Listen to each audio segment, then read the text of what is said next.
আজ থেকে প্রায় 2-2.5 দশক আগেকার কথা। সে সময়কার প্রেমের ধরন বর্তমান সময়ের মতো ছিল না। ছিল না এত সোশ্যাল মিডিয়ার রমরমা, ছিল না পশ্চিমী সভ্যতার ঝলক। শহরাঞ্চলে যদি বা একটু একটু আপডেটেড ভ্যারিয়েন্ট চোখে পড়ত, কিন্তু গ্রামাঞ্চলের সেই সরল লাজুক মিষ্টি প্রেম ছিল যথেষ্ট রক্ষণশীল ও গোপনীয়। যোগাযোগের মাধ্যম বলতে ছিল চিঠি, আর তার আদান প্রদানের ভার থাকত উভয় পক্ষের একজন কমন বিশ্বস্ত বন্ধুর উপর। মানে ওই প্রেমের ডাক পিয়ন আর কি। যাই হোক, পলাশের মনের নিস্তব্ধ কুঠুরিতে প্রেমের কুহুতান যে বয়ে এনেছিল অজান্তেই, তার নাম কুহু। দুজনেই ছোটবেলার বন্ধু, পড়াশোনা খেলাধুলার সাথী। কেন জানি না, পলাশ তার প্রতি একটু বেশি মনোযোগী ছিল। আর সে খবর বোধ করি কুহুর কাছে পৌঁছাতে খুব একটা সময় লাগেনি। তবে কুহু ছিল এ ব্যাপারে উদাসীন কিন্তু কৌতূহলী। একদিন টিউশন থেকে ছুটির পর সে জানতে চেয়েছিল পলাশের মনের গোপন কুঠুরিতে কেউ আনাগোনা করে কিনা। পলাশ বলতে চায়নি। প্রথমত, আগে সে নিজেই নিজের কাছে কনফার্ম হতে চেয়েছিল। দ্বিতীয়ত, ভয় ছিল বন্ধুত্ব যেন নষ্ট না হয়। কিন্তু দীর্ঘদিন এই লুকোচুরি আর চলল না।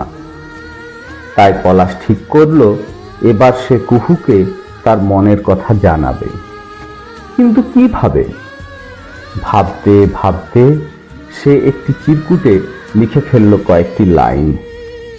সে লিখল, আমার হৃদয়ের প্রতিটি স্পন্দনে যার নাম লেখা আছে সে হলে তুমি, শুধু তুমি। তারপর সেই চিরকুট কম্পিত হৃদয়ে জমা দিল কুহুর হাতে। শুধু একটাই অনুরোধ, এটা যেন কুহু বাড়িতে গিয়ে খুলে দেখে, এক্ষুনি নয়। সে সময় নতুনদিঘি গ্রামে ল্যান্ডলাইন ফোন এসেছে সদ্য। পলাশ অস্থির মনে ফোনের চারপাশে পায়চারি করতে থাকলো। বুকে যেন চাপা একটা ভয়, কি হয় কি হয়। সে ভাবছে, সে তো কোনো অন্যায় করেনি, কুহু জানতে চেয়েছে বলেই তো সে জানিয়েছে। মিথ্যে বানিয়ে বলা পলাশের ধাতে নেই। আকাশ কুসুম ভাবতে ভাবতেই একটা ফোন।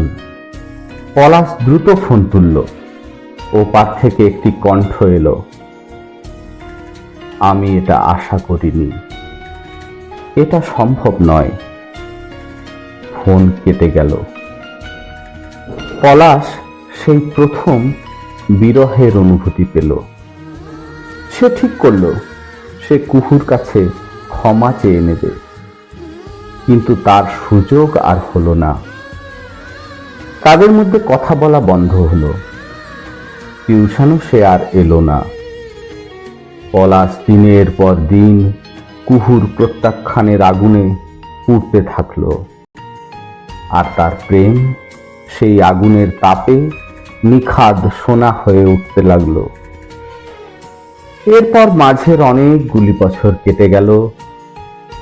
পলাশ লক্ষ্য করেছে কুহু যেন তার ছায়াও মারাতে চায় না। তবে সে পলাশের যতই বদনাম করুক না কেন, পলাশের প্রতিটি খবর তার নখদর্পণে থাকে। তাহলে এটাই কি প্রেমের লক্ষণ নয়? কি জানি, হতেও পারে। কথা বলার চেষ্টা পলাশ অগণিত বার করেছে, কিন্তু কুহু তা চায়নি। গ্রামে ছেলেদের উচ্চ মাধ্যমিক বিদ্যালয়ের একাদশ ও দ্বাদশ শ্রেণী কোএড হওয়ার দরুন কুহুকে পাওয়া গেল পলাশের সাথে একই শ্রেণীতে। পলাশ মনে আশা করল এবার অন্তত সে একটিবার কুহুকে স্পষ্টভাবে বলতে পারবে তার মনের কথা। আর কুহুর কাছেও সে জেনে নেবে তার মনের কথা। যদি কুহু তার ভালোবাসাকে অস্বীকার করে তবে পলাশই ক্ষমা চেয়ে নেবে, কিন্তু বন্ধুকে যে করেই হোক ফিরে পেতেই হবে। বিধি বাম হয়ে বসল। 2 বছর কোনোভাবেই কুহুর একাকী সান্নিধ্য পাওয়া গেল না। পলাশ এমনিতেই লাজুক, তার উপর নিজের প্রেমের কথা সকলের সামনে বললে পাছে কুহুর উপর তার আঁচ পড়ে, সেই ভয়ে সে কুহুর সামনে আসতে চায় না, আসতে পারেও না। পলাশের মনের সমুদ্রে উত্তাল ঢেউ, এর খবর কুহু না রাখলেও পলাশের বন্ধুরা রাখে। তাদের কেউ বা পলাশকে ধৈর্যবান হওয়ার পরামর্শ দেয়, আবার কেউ পলাশকে কাপুরুষ বলে গালাগাল দেয়, কেউ আবার অন্য প্রেম করার উৎসাহ দেয়। হাজার হোক, ছেলেরা এই প্রেমের ব্যাপারে সবাই কিন্তু একজোট হয়ে একে অপরের সমস্যার সমাধানের পথ খুঁজতে পিছপা হয় না। এইভাবে চলতে চলতে স্কুল জীবনের শেষ 7 দিন এসে উপস্থিত হলো। পলাশের বন্ধুরা একদিন ফুটবল গ্রাউন্ডে পলাশকে বলল, শোন, এতদিন যা করেছিস আমরা কিচ্ছু বলিনি, কিন্তু আর সময় নেই, এবার তোকে কথা বলতেই হবে। পরিষ্কার ভাষায় জেনে নিবি কুহু তোকে ভালোবাসে কিনা। পলাশ বলল, কুহুর সাথে সে একান্তে কথা বলতে চায়। বন্ধুরা তাকে আশ্বাস দেয় এ কাজে সবার জোটবদ্ধ সহযোগিতার। পলাশের এক বন্ধু ছিল, সে ইলেকট্রনিক কাজে হাতে কলমে খুব ভালো জানত। সে বলে উঠল, ক্লাসরুমে পলাশের কাছে একটা ওয়াকি টকি থাকবে, আর আরো কয়েকটা থাকবে দূরে অন্য বন্ধুদের কাছে। এই ব্যবস্থা থাকবে শুধু কোনো অবাঞ্ছিত কেউ যাতে কথোপকথনে বাধা না হয় তার জন্য। স্থির হলো স্কুলের শেষ দিনে পলাশ কুহুর সাথে ক্লাসরুমে কথা বলে একটা এসপার ওসপার করবে। ক্লাসরুম থেকে শুরু করে চারপাশে পলাশের বন্ধুরা নজর রাখবে পলাশের উপর। যদি পলাশ ব্যর্থ হয় তাহলে ফুটবল গ্রাউন্ডে পলাশের উত্তম মধ্যম হবে। পলাশ সকলের চাপে রাজি হয়ে যায়, শুধু শর্ত একটাই, কুহুর সম্মানহানি হয় এমন কোনো পরিস্থিতি যেন তৈরি না হয়। এরপর আসে সেই শেষ দিন। স্কুল ছুটি, সবাই একে অপরকে বিদায় জানাচ্ছে, সবার মুখে হাসি কান্নার অদ্ভুত ছাপ। ক্লাসরুম পরিকল্পনা মাফিক ফাঁকা, শুধু গুটি কতেক বন্ধু বান্ধবী গল্প গুজব করছে, তাদের মধ্যে কুহুও রয়েছে। পলাশ জানে আজ তাকে বলতেই হবে, নইলে সারা জীবন মনের কষ্টে ভুগতে হবে। বাল্যকালের সেই চিরচেনা বান্ধবী কুহুকে আজ তার কত অচেনা বলে বোধ হতে থাকে। পলাশ ক্লাসরুমে প্রবেশ করে অপেক্ষা করতে থাকে। চারিদিকে পলাশের উপর তার বন্ধুদের তীক্ষ্ণ নজর। পলাশের পকেটে অতি গোপনে রাখা সেই ইলেকট্রনিক যন্ত্র। সবই চলছে গোপনে ও পরিকল্পনা মাফিক। কিন্তু পলাশের ভাগ্য সুপ্রসন্ন ছিল না। কুহু অচিরেই জানতে পেরে যায় পলাশের বন্ধুদের সেই গোপন পরিকল্পনা। কিভাবে তা জানার সময় এখন নয়। তবে কুহু কোনো এক অজানা ভয়ে ক্লাসরুমের একটা বেঞ্চে বসে পড়ে। কিছুক্ষণের মধ্যেই সে যেই ক্লাসরুম ছেড়ে বাইরে বেরোতে যাবে, সেই মুহূর্তে পলাশ তার সামনে এসে বলল, তোর সাথে কথা আছে। কুহু রাগে বলে উঠল, আমার সাথে তোর কোনো কথা থাকতে পারে না।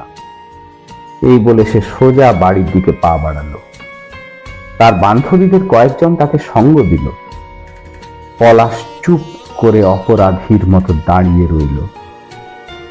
পলাশের বন্ধুরা সব লক্ষ্য করছিল, তারা এসে পলাশকে বলল, এই একটুখানি কাজও তুই করতে পারলি না?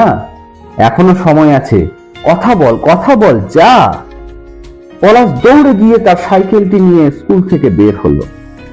তখন কুহু তার বান্ধবীদের সাথে সবেমাত্র স্কুল গ্রাউন্ডের আম গাছের কাছে।